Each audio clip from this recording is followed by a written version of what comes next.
You feel pain like no other pain, and you know that in your life it's going to be very difficult to... The ceremony had been rehearsed to the second.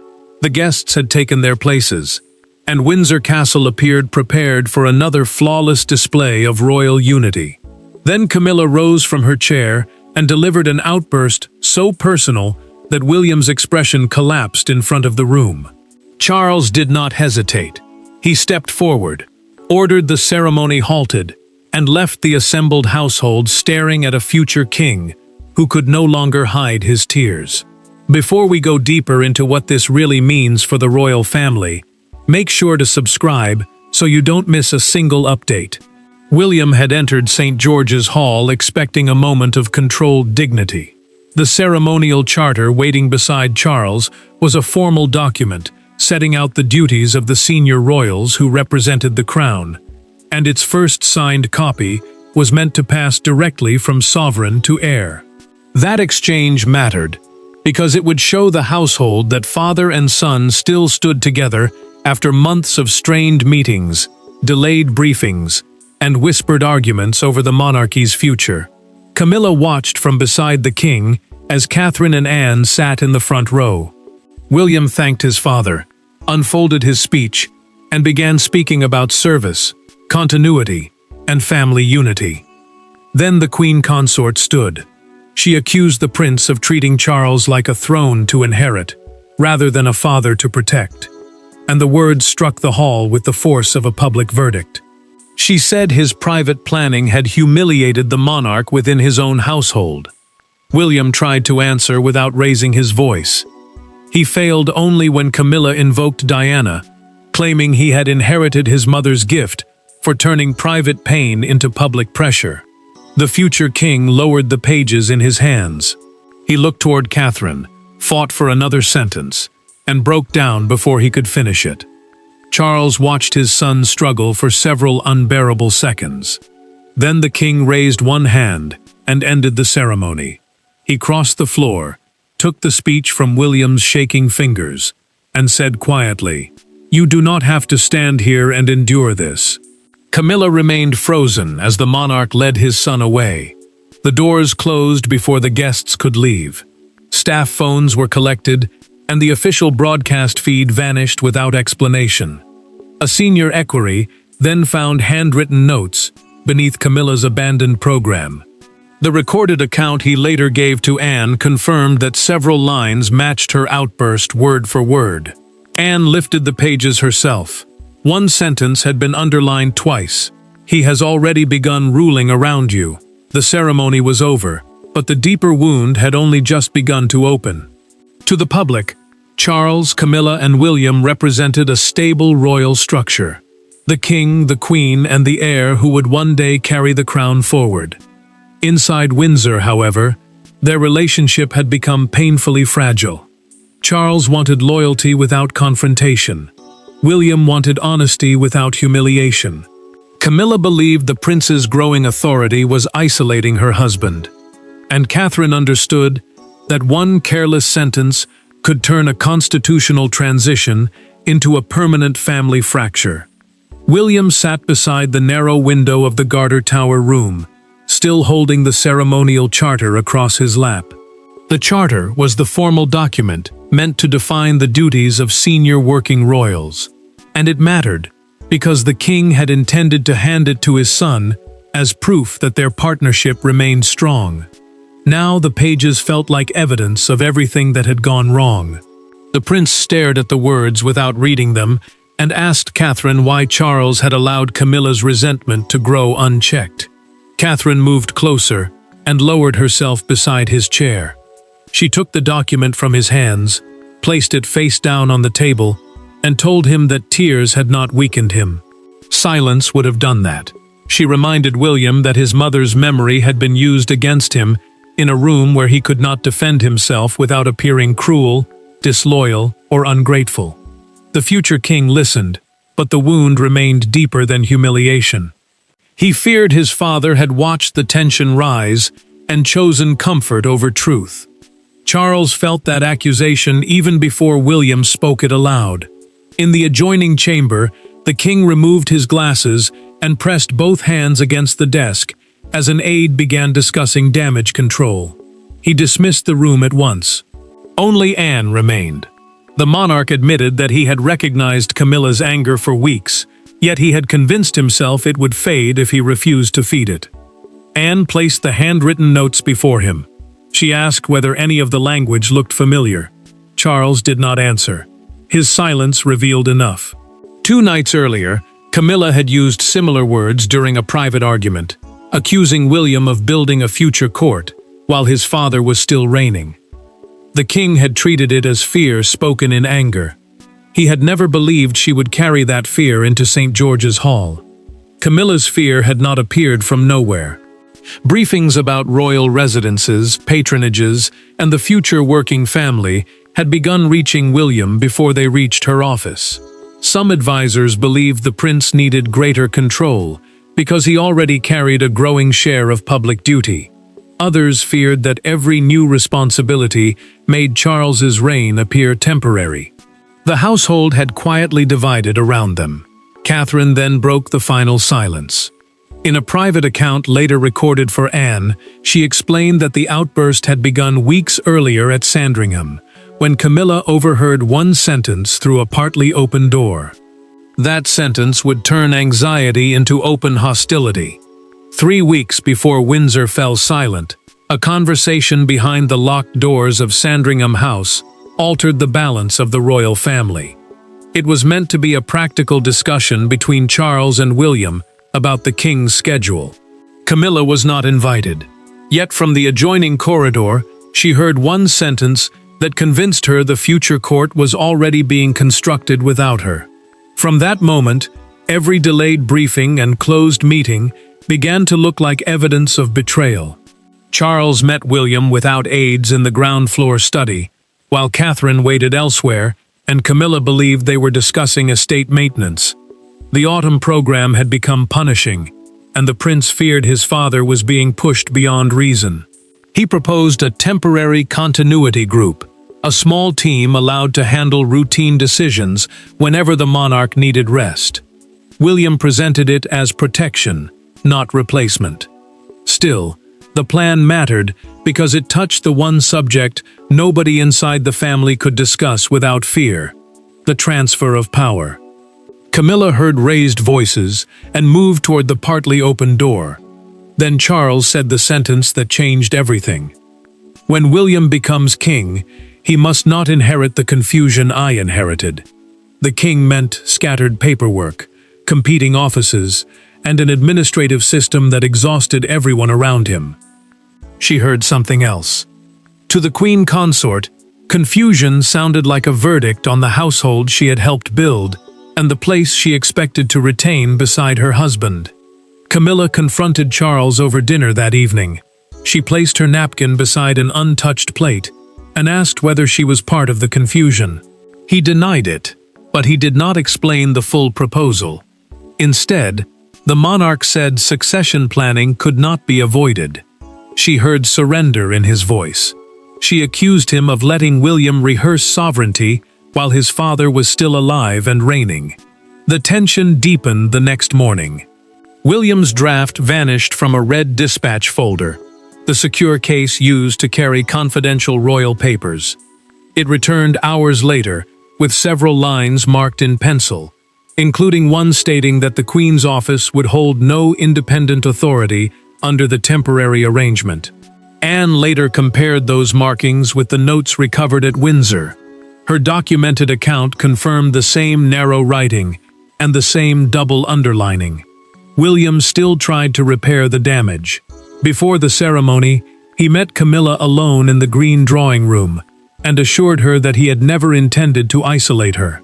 She closed the folder he had brought, pushed it back across the table, and said, "Intentions become meaningless when the doors are already closing."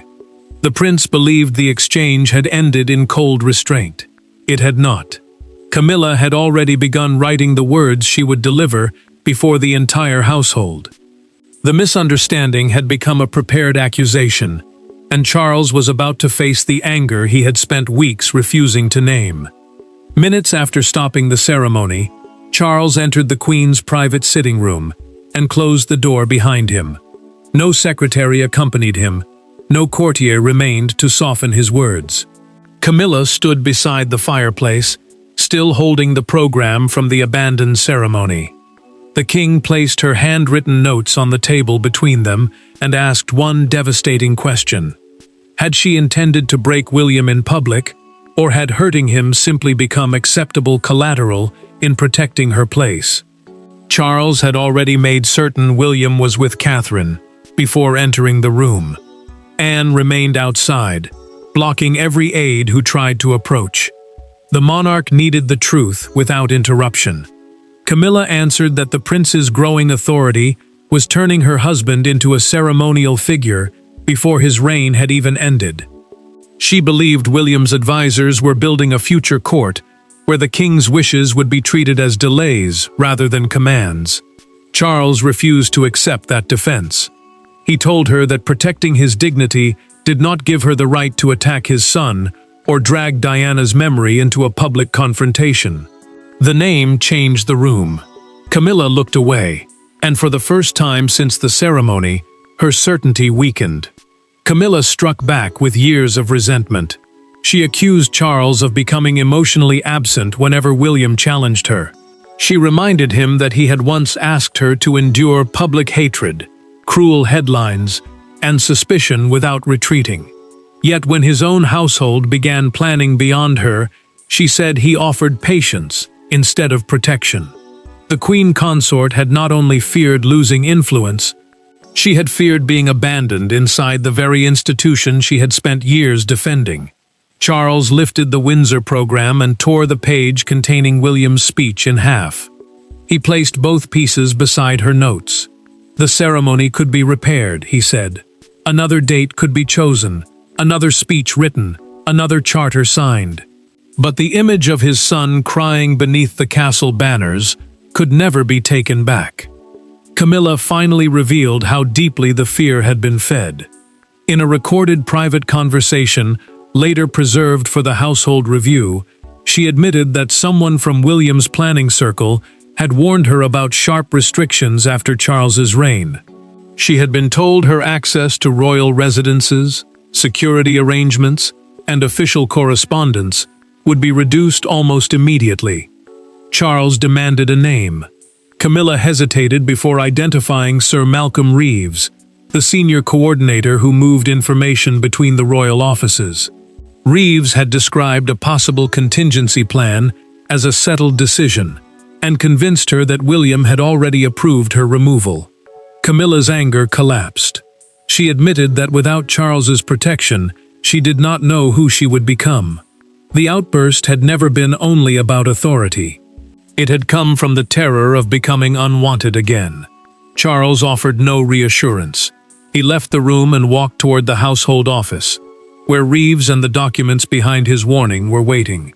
Someone inside the palace had turned succession planning into a weapon. Royal crises are rarely created by one dramatic sentence alone. They are built through missing context, carefully timed warnings, and private fears placed in the hands of people already prepared to believe them. In a narrow Windsor office, Charles faced the official who had told Camilla that William intended to erase her future. The king expected political calculation. What he discovered instead was a campaign driven by an old courtier's fear that William would dismantle the world he controlled. Sir Malcolm Reeves stood inside the private secretary's office with his hands clasped behind his back.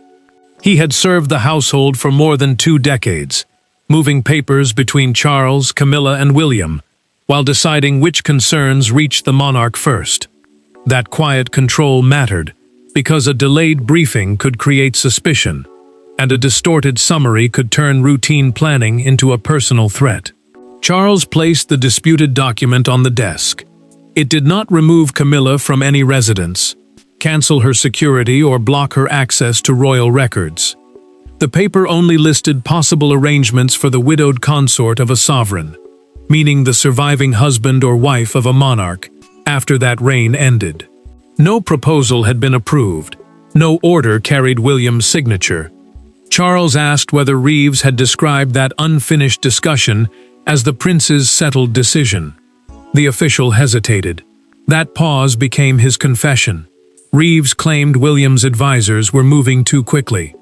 He said experienced courtiers were being dismissed as pieces of an outdated court, while the future king gathered more authority around himself. Frightening Camilla, he admitted in a recorded account, prepared for the household inquiry, had been intended to force Charles to slow the reforms. He expected her to object privately.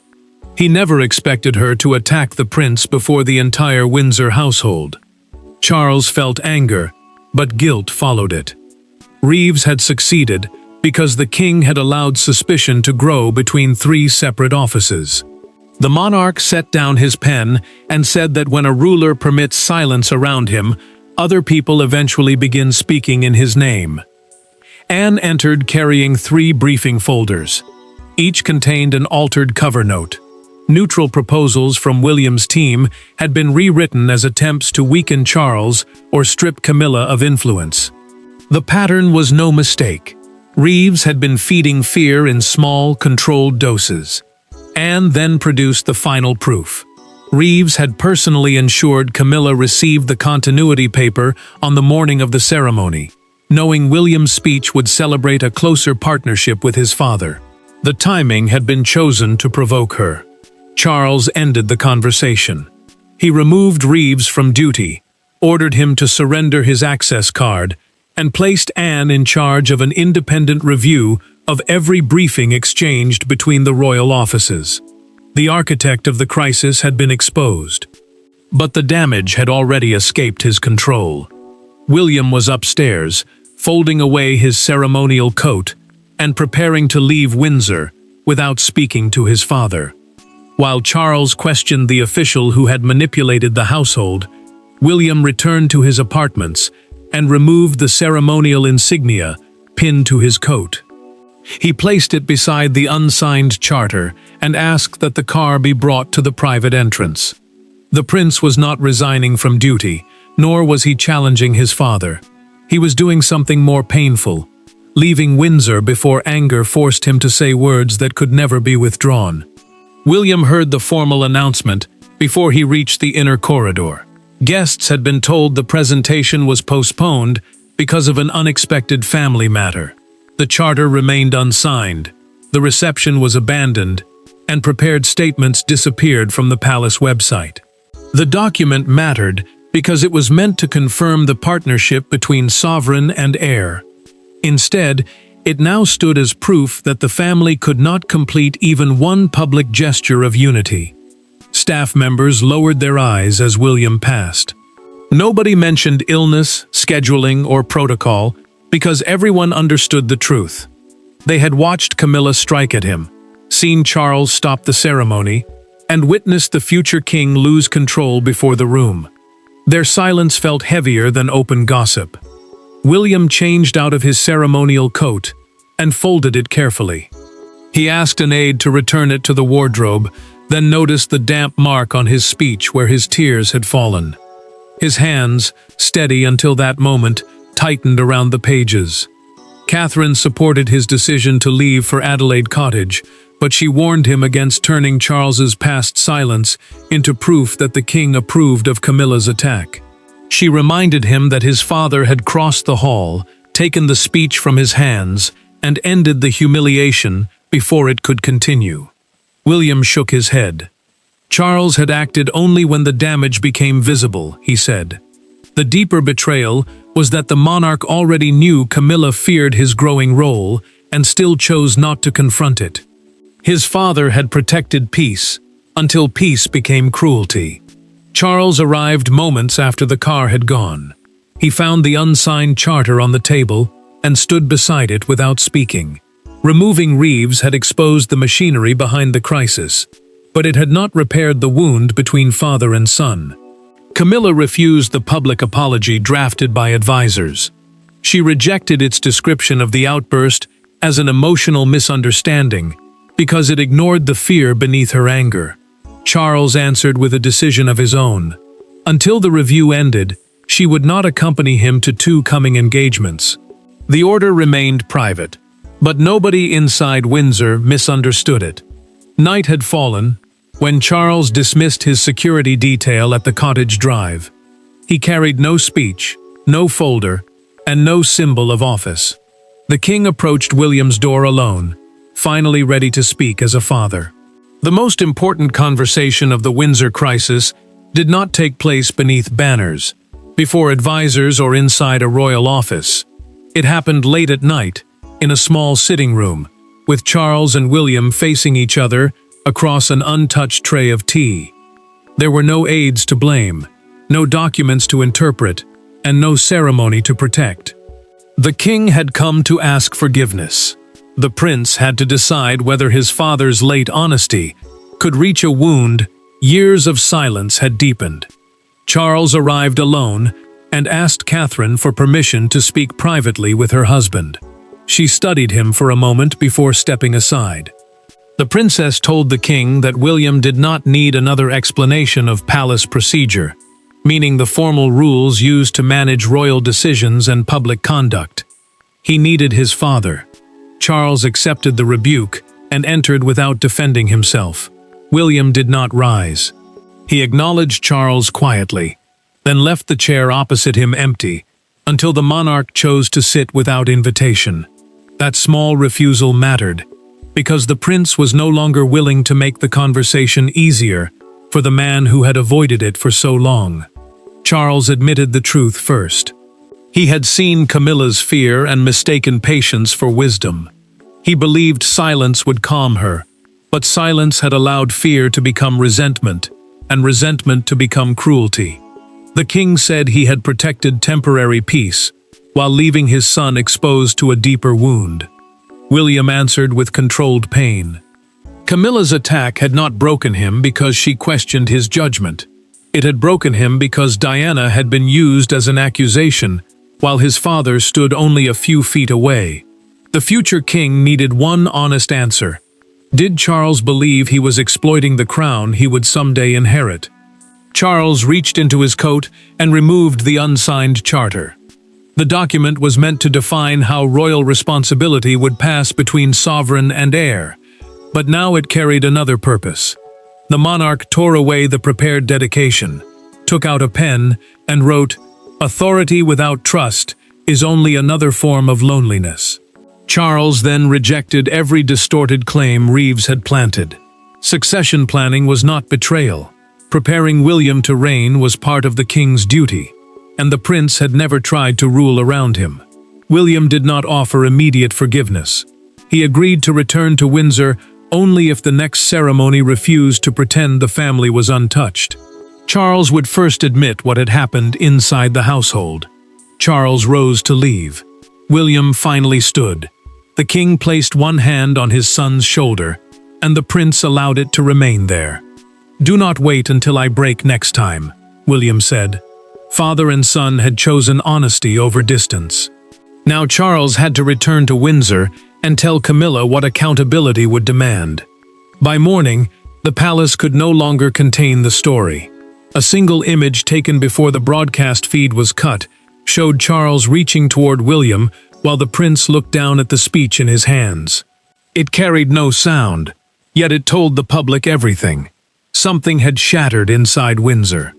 Within hours, crowds gathered outside the castle. Broadcasters abandoned their scheduled coverage, and one newspaper printed a front page that transformed a private wound into a national judgment. Charles had authorized only a brief announcement, saying the ceremony was postponed because of a family matter. That explanation collapsed as witness accounts spread. People learned that Camilla had interrupted William, that the king had stopped the event, and that the heir had left the hall in tears. The broadcast feed, meaning the official live videos sent to television networks, had been cut too late to hide the moment that mattered most. Broadcasters moved away from arguments about succession and focused on the pain inside the image. One commentator described William's tears as the end of royal emotional silence. The debate quickly became larger than one family. Viewers began asking whether royal dignity should require a person to hide grief while standing before a room filled with witnesses. The Daily Chronicle gave the crisis its most brutal headline: A father too late, a son in tears. Charles's hand reached toward William, while Camilla appeared blurred behind them. The words accused the king of acting only after his son had already broken. Crowds gathered along the long walk by midday. One woman placed flowers beneath the castle railings, with a handwritten card reading, "Strength does not mean standing alone." The message spread across broadcasts because it captured what many believed the prince had been denied inside Windsor. William watched the coverage from Adelaide Cottage. When the broadcaster called his tears a national symbol, he switched off the television. The future king had wanted privacy, not admiration. His most vulnerable moment now belonged to millions of strangers. Camilla faced the same image alone. She unfolded the newspaper in her sitting room and stared at her own blurred figure behind Charles and William. For the first time, the queen consort saw the outburst from beyond her fear. She no longer appeared threatened, she appeared responsible. Charles rejected the statement prepared by advisors. It blamed incomplete briefings, but avoided personal accountability. The king said that institutional language, carefully controlled wording designed to protect the palace, would repeat the silence that caused the crisis. Camilla then asked for a private meeting with William. In a recorded conversation with Charles, she abandoned her demand that her fears be explained beside the apology. Fear could explain her actions, she admitted. It could not excuse them. The public had delivered its judgment. The final verdict would come inside Windsor, where all three would stand together again. 7 days after the outburst, the doors of St. George's Hall opened again. The same charter waited on the same table, but the illusion surrounding it had disappeared. Charles entered first. William followed with Catherine. Camilla arrived last, carrying no prepared notes, and taking a seat away from the central position she had occupied before. The ceremony would continue, but not as though nothing had happened. This time, the monarchy would survive not by concealing its fracture, but by admitting exactly how it had been caused. Charles restricted attendance to the family and the senior staff who had witnessed the original confrontation. He refused to turn the return into another display of perfect royal unity. The ceremonial charter, a formal document setting out how duties would be shared between the sovereign and heir, now carried more weight than before. It no longer represented appearance.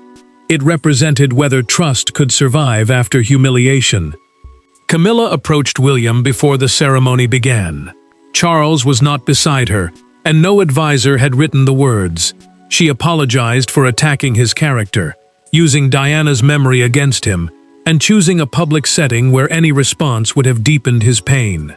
The queen consort did not ask him to understand her fear before accepting her regret. William listened without interrupting. He accepted the apology, but he did not erase the boundary. Reconciliation, the prince said, required more than sorrow after the damage was done. His mother's memory and his relationship with Charles could never again become weapons in an argument about influence. Camilla lowered her eyes, folded the Windsor program, and placed it aside. She said trust would have to return through conduct, not promises. For once, she offered no defense. Charles then addressed the room. The king admitted that his refusal to confront private fear had allowed other people to turn it into division. Sir Malcolm Reeves's removal had become permanent after the review proved he had altered briefings between the royal offices. A joint secretariat, a shared team ensuring all three households received the same documents, would prevent anyone from controlling information through delay or distortion. Charles signed the charter and handed it to William without the original speech. The future king accepted it, paused, and looked directly at his father. The monarch answered with a small nod, not as a sovereign granting power, but as a parent recognizing the son he had almost failed to protect. Camilla remained beside Charles, but her informal control over succession briefings ended. William's continuity group was approved under the king's direct oversight. What had been presented as a threat became an open partnership. The Windsor crisis did not end with every scar erased. It ended with clearer boundaries, a manipulator removed, an apology accepted without forgetting the harm, and a father choosing honesty before silence could wound his son again. The first ceremony ended with William's tears and Charles's raised hand. The second ended with accountability, restored trust, and a monarchy that finally understood silence was not dignity. It was the danger that had nearly divided them. Thanks for watching. Please don't forget to like and subscribe, and we will see you in next one.